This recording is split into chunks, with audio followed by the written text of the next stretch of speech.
Good evening and welcome to the City Council meeting of March 18, 2009. Last night the Municipal Council passed its 2009 budget. I'm very pleased that at least 6 members of the governing body did vote affirmatively for the budget. It was my hope all along last year that a budget would have been adopted last year.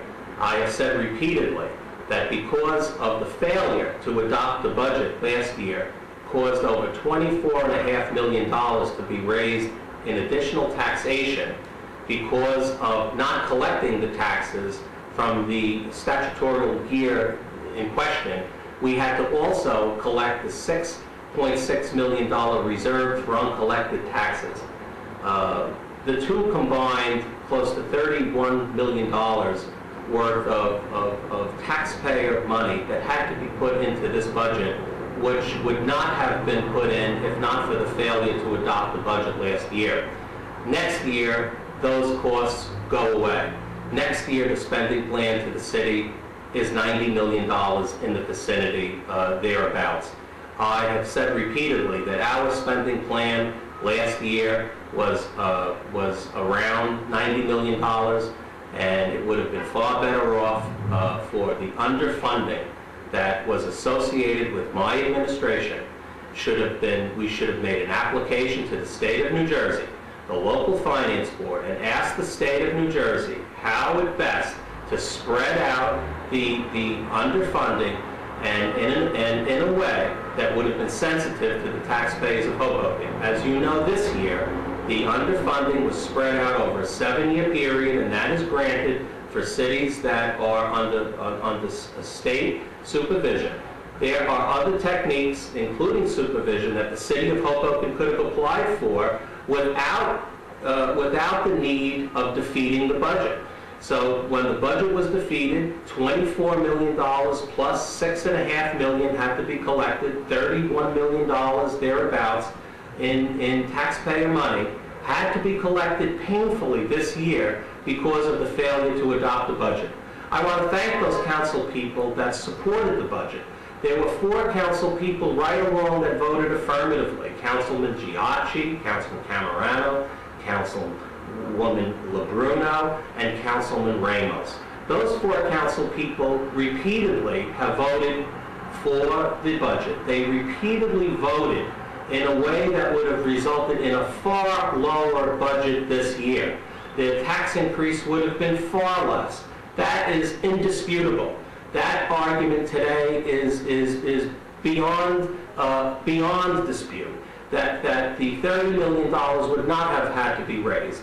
The underfunding that has been associated with this administration, there could have been an application made. The state of New Jersey, we would have asked the state of New Jersey to assist us in spreading that out. So unfortunately, we had to go through a year of great trauma and great difficulty to find us in a place where next year's budget will be at around $90 million, which we would look back and say, why did we have to go through such a year? So I want to particularly thank one council person, Councilwoman LaBruno, who has repeatedly argued vociferously that not voting on the budget was very detrimental to the city. Sometimes, and in Terry LaBruno's case, her arguing for the adoption of the budget, her arguing in defense of this administration and myself in particular, has cost her political career. And I find her actions, standing up for what she believed in, standing up for her beliefs and not yielding because of politics, has caused her a great sacrifice. And I appreciate that. Terry could have changed her position. She could have joined with others in criticisms, and instead she found solutions, and she spoke her mind, and she wanted to do what was right. And in this instance, her career now has come to, her elected career comes to an end. And in the future, I would assume that Terry will have, if she chooses to come back into public service. But I appreciate her service. I do appreciate those council persons along with her that voted repeatedly for the budget. I have said that the city of Hoboken would have been a far better place if we would have adopted our budget. The tax increase would have been manageable. It would have been much less. It would have traumatized our community less. And it's hard for me not to think that this was a political, it's a political season. There's a mayor's election coming. There are, several council members running for mayor. I am very disheartened. Politics has always affected, to a certain level, decision-making, and it's naive for us to think otherwise.